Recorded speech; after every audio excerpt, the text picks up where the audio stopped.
ಥಿಯೇಟರ್ಗಳಲ್ಲಿ ಮತ್ತೆ ಖಲಾಸಿ ಪಾಳ್ಯ ಧೂಳೆಬ್ಬಿಸೋಕೆ ಬರ್ತಿದೆ. D boss ಅವ ಹೇಗಿರಲಿದೆ ಗೊತ್ತಾ? ಹೌದು ಫ್ರೆಂಡ್ಸ್, 20 ವರ್ಷಗಳ ಹಿಂದೆ ಬಾಕ್ಸ್ ಆಫೀಸ್ ಧೂಳಿಪಟ ಮಾಡಿದ್ದ ಚಾಲೆಂಜಿಂಗ್ ಸ್ಟಾರ್ ದರ್ಶನ್ ಅವರ ಖಲಾಸಿ ಪಾಳ್ಯ ಸಿನಿಮಾ ಈಗ ಮತ್ತೆ ರಿಲೀಸ್ ಆಗ್ತಿದೆ.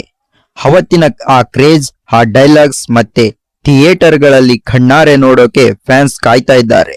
ಅಷ್ಟಕ್ಕೂ ಈ ಸಿನಿಮಾವನ್ನು ಈಗಿನ ಕಾಲಕ್ಕೆ ಯಾಕೆ ರಿಲೀಸ್ ಮಾಡ್ತಿದ್ದಾರೆ, ಬನ್ನಿ ಇವತ್ತಿನ ರಿವ್ಯೂನಲ್ಲಿ ಕಂಪ್ಲೀಟ್ ಆಗಿ ನೋಡೋಣ. ರಿಲೀಸ್ ಇತಿಹಾಸದಲ್ಲೇ ಹೊಸ ದಾಖಲೆ ಬರೆಯುತ್ತಾ ಡಿ ಬಾಸ್ ಅವರ ಖಲಾಸಿ ಪಾಳ್ಯ.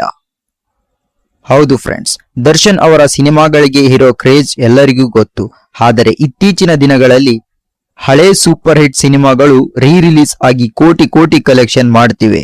ಹೀಗಿರುವಾಗ ಖಲಾಸಿ ಪಾಳ್ಯ ಸಿನಿಮಾ ಇವತ್ತಿನ ಬಾಕ್ಸ್ ಆಫೀಸ್ ನಲ್ಲಿ ಯಾವ ರೇಂಜ್ ಅಬ್ಬರ ಸೃಷ್ಟಿಸಬಹುದು, ಮಿಸ್ ಮಾಡದೆ ಪೂರ್ತಿ ವಿಡಿಯೋ ನೋಡಿ. ಸ್ನೇಹಿತರೆ, ಸ್ಯಾಂಡಲ್ವುಡ್ ನ ಪಕ್ಕಾ ಲೋಕಲ್ ಆಕ್ಷನ್ ಸಿನಿಮಾ ಅಂದ್ರೆ ಅದು ನಮ್ಮ ಡಿ ಬಾಸ್ ಅಭಿನಯದ ಖಲಾಸಿ ಪಾಳ್ಯ. ಈ ಸಿನಿಮಾ ಇವತ್ತಿಗೂ ಕೂಡ ಟಿವಿಯಲ್ಲಿ ಬಂದರೆ ಚಾನಲ್ ಚೇಂಜ್ ಮಾಡದೆ ನೋಡುವಂತಹ ದೊಡ್ಡ ಅಭಿಮಾನ ಬಳಗ ಇದಕ್ಕಿದೆ. ಈಗ ಇದೇ ಸಿನಿಮಾ ಭರ್ಜರಿಯಾಗಿ ರಿಲೀಸ್ ಆಗ್ತಿರೋದು ಪ್ರತಿಯೊಬ್ಬ ದರ್ಶನ್ ಅಭಿಮಾನಿಗೂ ದೊಡ್ಡ ಖುಷಿಯ ವಿಚಾರ ಎಂದೇ ಹೇಳಬಹುದು.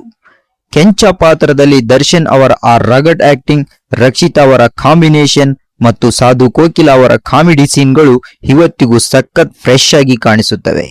ಮುಖ್ಯವಾಗಿ ಈ ಸಿನಿಮಾದ ಹಾಡುಗಳು ಮತ್ತು ಹಿನ್ನೆಲೆ ಸಂಗೀತ ಥಿಯೇಟರ್ನಲ್ಲಿ ಒಂದು ಬೇರೆದೇ ಆದ ವೈಬ್ ಕ್ರಿಯೇಟ್ ಮಾಡೋದು ಗ್ಯಾರಂಟಿ. ನಿಜ ಫ್ರೆಂಡ್ಸ್, ಇತ್ತೀಚಿನ ದಿನಗಳಲ್ಲಿ ಹಳೆ ಕ್ಲಾಸಿಕ್ ಸಿನಿಮಾಗಳನ್ನು ಬಿಗ್ ಸ್ಕ್ರೀನ್ ಮೇಲೆ ಕಣ್ತುಂಬಿಕೊಳ್ಳೋದು ಒಂದು ಹೊಸ ಟ್ರೆಂಡ್ ಆಗಿದೆ ಅಂತಾನೆ ಹೇಳ್ಬೋದು. ಹೀಗಾಗಿ ಇಂದಿನ ಯುವ ಪೀಳಿಗೆಗೂ ಈ ವಿಂಟೇಜ್ ಮಾಸ್ ಸಿನಿಮಾವನ್ನು ಥಿಯೇಟರ್ನಲ್ಲಿ ನೋಡೋಕೆ ಇದೊಂದು ಅದ್ಭುತ ಅವಕಾಶ. ಡಿ ಬಾಸ್ ಅವರ ಈ evergreen mass cinema box office ನಲ್ಲಿ ಮತ್ತೆ ಹೊಸ ಇತಿಹಾಸ ಸೃಷ್ಟಿಸುವುದರಲ್ಲಿ ಯಾವುದೇ ಅನುಮಾನ ಇಲ್ಲ. ನೀವೇನಾದ್ರೂ ಡಿ ಬಾಸ್ ಅವರ ಫ್ಯಾನ್ಸ್ ಆಗಿದ್ದಲ್ಲಿ ಚಾನಲ್ ಅನ್ನು ಸಬ್ಸ್ಕ್ರೈಬ್ ಮಾಡಿ ಹಾಗೂ ಫಾಲೋ ಮಾಡಿ.